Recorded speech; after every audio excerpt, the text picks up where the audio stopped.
Hey everyone, little warning about today's video. It's going to be a little bit longer. It's going to be a deeper dive. It's going to be chopped up into some sections, but I'm doing it because I really feel the need to engage as much as I can with some of the recent news articles that have come out. And so I want to give you that idea first so that you know to really give yourself an opportunity to settle in here. It's not going to be a quick video, but it's going to cover on some pretty spicy topics, some important issues, and we're going to talk about specific people who have specific beliefs that are holding us back, I believe, in the city of St. John, and holding back the people who need the support the most and who give us the best chance to grow our city to become a truly amazing city. And we're going to get into it. So we're going to start with a little look at the news, some news headlines, 2 stories in the news, some comment section on the news by some notable people. And then I want to give a quick video from a group in Louisiana that have a really interesting story to tell. And then I want to sum it up with some commentary. So buckle up. So here's the article from the TJ editorial board. Not sure who, I know there's a few people on the TJ who write for this once in a while, but basically just reaming out council, which of course I am a member of. And they go on to talk about basically how us writing a letter to the province requesting that we remove the cap on the industrial multiplier be changed. That's us. We've committed to doing that as council. We would like that to be increased or to take the cap off it completely. And they just go on to say, look, council just needs to get over it. This is offside. It's just going to raise taxes and we're going to be uncompetitive. So this is an act of persuasion, right, by an unnamed author, and without a lot of definition, basically saying, we're just out there trying to figure out why St. John isn't growing as fast as others, and meanwhile, we're sending a letter off to the province so that we can be less competitive. A couple of assumptions here. One, the article didn't really spell out what they think growth is. Apparently, if you look at the assumptions, you read between the lines, growth must be that business is paying as little tax as possible, because that will cause more business to move here, or more industry in this case to move here or locate here or expand here, which will make things better. This is certainly an economic philosophy. It's a belief system many would have permanently embedded in really the mainline thinking around economic development over the past 40, 50 years. Some call that neoliberalism, embedded in globalization and all this stuff, markets, all on and on we could go.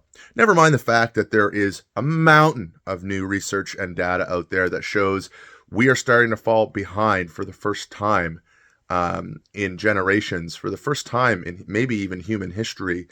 Standard of living, at least over the past 100 years from our data, standard of living is declining for people, despite this economic policy being fully endorsed and fully supported by all levels of government. I want to show you a quick video about this, and then we're going to come back to it because I really believe it will spell out some of the important features.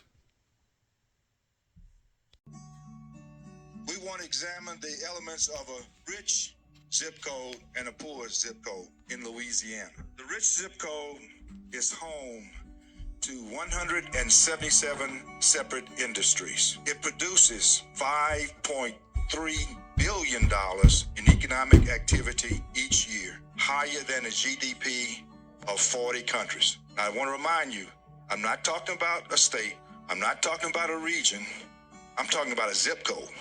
It generates $3.9 billion in business profits per year, the highest in Louisiana. And it accounts for $12 billion in exports per year. One zip code. Now let's look at the poor zip code. 38.1% of residents live in poverty. Median household income of $21,000. Highest unemployment rate. Highest murder rate. The second highest incarceration rate. And the lowest life expectancy in East Baton Rouge Parish. And you know what's the Louisiana paradox? Guess what? This is the same zip code, 70805. Ladies and gentlemen, we can no longer pretend this is the best form of economic development. Ladies and gentlemen, we can no longer believe that this is the best form of economic development. And the data tells us that over and over again. We have a very similar reality in St. John. No, we don't have the highest murder rate. Actually, our crime rate's quite low. It's lower than Moncton, it's lower than Fredericton, but we have Canada's highest child poverty rate. We have some of the most stubborn systemic poverty numbers on aggregate. More people in St. John now in 2022 are housing and food insecure than they were a few years ago. Industry pays less taxes than they did in 2014. I could go on, but at some point in time, we have to ask ourselves the question, who is out there engaged in the conversation that looks like the average person, makes around what the average person makes, is attempting to think thoughtfully about what the challenges are, and who is at the table that is sitting in positions of financial privilege, who make more than most people around their community. And what level, at what point do we say that distance from the lived experience of normal people hampers their ability to be able to thoughtfully engage, propose solutions, ask good questions, hold people accountable, and speak out? Now, we're going to get into just one specific individual here and what they think on the matter. But I want to say that this has to be a wake-up call for people. People have been trying to wake us up to this reality. Bob Jones, amazing CBC journalist, he's been sued by Irving over his and lost. They lost. Bob won that case, by the way.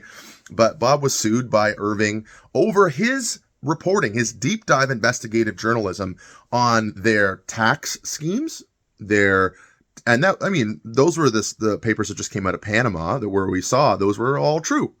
There was incredulous amounts of money being shipped offshore, right? Not going back into your community, not paying, not profits that were going to pay those workers better salaries or support unionization or support expansion or anything. Nope, they were just going offshore. They were not being collected on. They weren't paying taxes here in New Brunswick on that money. That was proven. Property assessment increases are bizarre compared to other provinces, and Bob has shown that over and over and over again. Industry pays less tax in New Brunswick than anywhere else, and yet there's this idea that we need a competitive advantage and we need to keep the tax rate small. We just saw Louisiana. Louisiana is an extreme example of what happens when people allow the business and industry lobby to govern the conversation of what growth is, what is important for people, and how to make better communities. And I'm not out here as somebody who's saying, well, we should just put away business and, eat the rich or anything like that. I've started businesses. I've run them. I've worked for a social enterprise right now as an executive director. I'm on council. I make around the average amount that an average individual makes in this city. And I live in pretty average situations in my unfinished house that I continue to try to swing a hammer at when I can find the time and the money to be able to afford to do it. And this is just something where we have to start paying attention to the people who have something already, who are giving us stern warnings about what we shouldn't be doing, and people who don't have something, who have gotten themselves to a position where they can engage in the conversation. And it's not just me, by the way. There are plenty of other people out there that are engaged in this conversation, attempting to persuade people to care, to vote differently, think about things differently, and engage differently. So let's just go to an alternative opinion again. So this is an article in the TJ today from David Duplessis, CEO or executive director, I can't remember his title, with the Chamber of Commerce. And he is going on about how much good news there is. Phenomenal growth for cargo. Phenomenal growth for JDI and homegrown companies and expansion and manufacturing and freight, and how it bodes well for industry. But then he goes on and talks about economic analysts. Which ones? I don't know. And what is the concern? Well, inflation is happening and disposable incomes are going down. And, politicians have been tossing out ideas to reduce this and all that. But we have to be careful, right? And these are good intentions, but they're well-meaning maybe. But all these policies have common shortcomings. Each relies upon business to supply the capital investment. Well, let's talk about who's paying for them currently. People. Residents in St. John are paying to service costs of doing business here, right? We know on a per square meter analysis, people pay more to the services of St. John than industry does, by a long shot. And from that information, who does more business on the roads? Why do, just servicing with the cost of heavy industry itself, the risk factor that it proposes to the city, just through fire and EMO and different things. We've seen it. We've seen butane leaks. We've seen explosions. We've seen all sorts of things. It requires a certain carrying capacity just in our fire department for us to have a team that is capable of responding to the increased risk factors. You go on the amount of road traffic from heavy trucking and rail, the amount of rail passing through this city. Those are billion-dollar companies making billions of dollars in GDP. Sure, some of it gets taxed and brought back to us, but not by a long shot are they contributing to the overall public good of the city. And this is what I find interesting. And I'm gonna shoot back to this really quick. So David goes on to talk about, New Brunswick having a lot of income right now, surpluses, and why not spend that, and where we're going to get the most impact for the economy. But he focuses on reducing the GST and HST and tax cuts for people who make $44,000 per year. Now, these sound good, but let's dispel some myths. People who make $44,000 per year, and I would be very close to, that would be close to my income, my salary, by the way, just even between what I make both as a counselor and as the executive director of the Tool Library. I live very simply. It's by choice. I've made a lot more money in the past doing different things, but I cared about the initiative that I tackled with the Tool Library and chose to ride that out, come what may. And I'm not looking for a round of applause on that, but that's how I can count myself in that similar situation. And those of us around that income bracket, we rely on something called public goods, because our power is made up of our collective purchasing power. What we can buy in bulk together far exceeds what we can individually purchase, right? Our individual purchasing power is significantly diminished, right? When you start making over $65,000, $70,000 a year, you start to tip on that. You have the ability to live closer to nature. You have the ability to buy that second car to not need transit. You have the ability to get alternative health care through maybe insurance or even just on mental health through therapy, being able to afford therapy, being able to live closer to green spaces, which are natural therapies and nature, having ownership over your own home, which creates pride of place, which is good for social determinants of health. So I could go on, right? I don't need to save $400 or $500 a year. If I save $400 or $500 a year, I don't have much more capacity, all right? We already know, and as I said, these numbers are data proven. More people rent in the city of St. John proper than almost anywhere else, especially compared to the rest of the region. There are more people housing insecure now. Average people, working class people, housing insecure. If you don't believe that, there are, or were, last I checked, 3 individuals who are staying at the out of the cold shelter at the Bellier that are working. They're going to work in the morning. That's the world we live in. Our healthcare, you can't go to the emergency room and get stitches in less than 5 hours. You can't. Vacancies at an all-time low. Ownership, the ability for people making $46,000 a year to own their own home, almost completely gone. It is time for us to say one thing.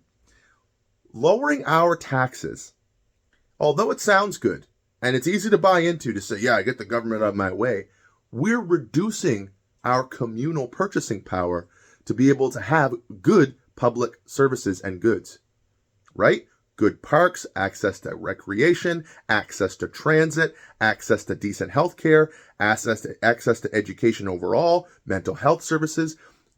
Those can be afforded when we work together.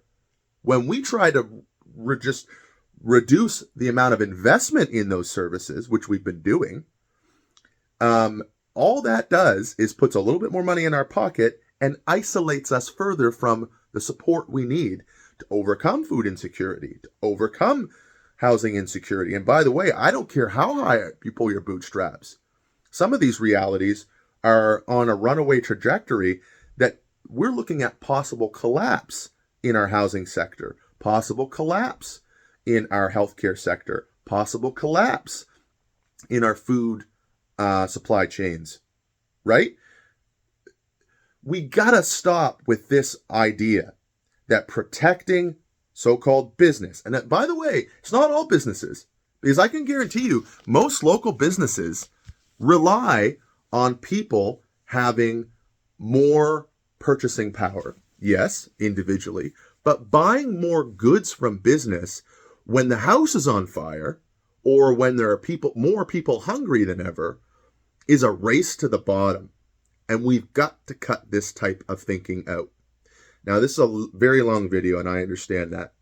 I am open to engagement, but I am, quite frankly, a little disturbed by the type of rhetoric I'm seeing come out of people who should know better and have the time and the money to be able to do better.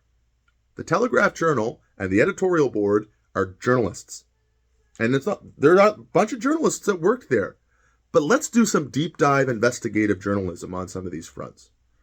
If you don't buy into the challenge that other investigative journalists like Jacques Poitras and Bob Jones and the NB Media Co-op have put out around what industry pays in taxes and what the city reaps for benefits, do your own deep dive. If you believe that the current status quo of economic development, which says, okay, we better make sure we're open for business, we better have the lowest tax rate, we better have all this, that's going to make growth happen, and that's going to improve the quality of life. It's just not true. We're not seeing it. We've seen multi-billion-dollar companies set up here, and the goods move around. Yeah, and there's a bunch of us that work there, and a bunch of them pay decent salaries, there's no question. But when you've got one of the poorest areas in the same place those exist, and you have those more or less people in those places paying to service those businesses without the cost recovery, while housing insecurity goes up, food insecurity goes up, it's time to start recognizing that the way we've been approaching economic development and business and community development and politics is broken. If you don't agree, get on here. Let's talk about it. I challenge anybody to get on here. I would love for somebody to get on here and do a deeper dive conversation. I've been writing editorials. I've been writing my own op-eds. People have been commenting about it, right? And this is an act of persuasion at the end of the day. That's what I'm trying to do. I'm trying to persuade more people to pay attention. But there's one more comment I take issue with, and this will be the last part.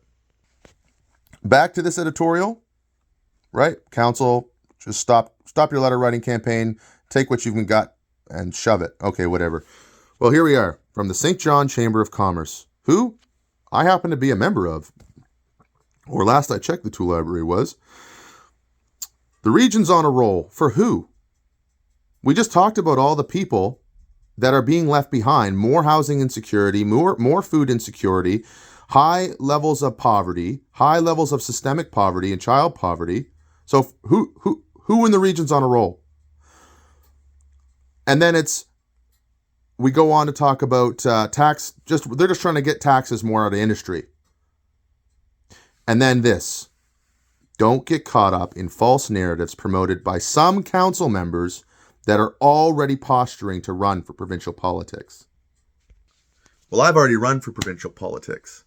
And this idea, I think, is it shouldn't stand the sniff test to anybody who thinks about it. So what? We want people who are not posturing to run for provincial politics to just roll in last minute, get $30,000 to run a campaign from mainline parties like the Liberals and the Conservatives, and haven't been involved in the public discourse, haven't been championing ideas, haven't been putting their name on the line, haven't been trying to rally people around solutions and ideas. We don't want them. We do want them. We want those people who haven't been doing any of those to come in and just run, and then go to Fredericton, and they're going to help fix our problems. And that's a more ethical way to run for provincial politics. That deserves more honor. Like, I'm sorry. Wake up. We need people who look like the average individual, having the opportunity to go to the table, and who have some time and some space to thoughtfully engage, and who work hard, sure. But my God, do we ever need more people like that in provincial politics? And I hope anybody on this council who is engaged and understanding how this system works, understanding where the weak points are, where the changes could be, and are starting to devote themselves to solutions, I hope they're thinking about stepping up. It would be one of the best things we could see than to have 4 or 5 city councillors maybe competing against each other for a nomination in a party on ideas, on reputation, on thought, on integrity, on their level of accountability and transparency. That's the type of political landscape we need to see. No, we don't need to see more lawyers and business executives roll in off the sidelines, given a bunch of money so they can engage in acts of persuasion with the public and put their name on a ballot. And to ultimately have very few real, honest, engaging discussions about problems, solutions. It's just not good enough. We've got to have people who are willing to take a risk. And what we have had in the past is not that. Very few people anyway. So there it is. It's well over 15 minutes. Almost on 20. It's a deep dive, I know. Most of you aren't going to have made it this far. And those of you that did, thank you. Thank you for taking the time to pay attention. Write a comment. Don't like it? Say so. And say what you don't like about it. Say what you think you disagree with. Because that act of engagement is what we're missing. And what comes after that act of engagement, whether it be disagreeable or supportive, what comes after that's the most important thing. And that needs to be discussion and discourse. Because when we actually get to having those discussions and having honest opportunities for discourse, where we use good data, we use good evidence to arrive at solutions, that's when we'll see real growth happen. That's when we'll see real change happen. So that's where I hope we go. Have a good day.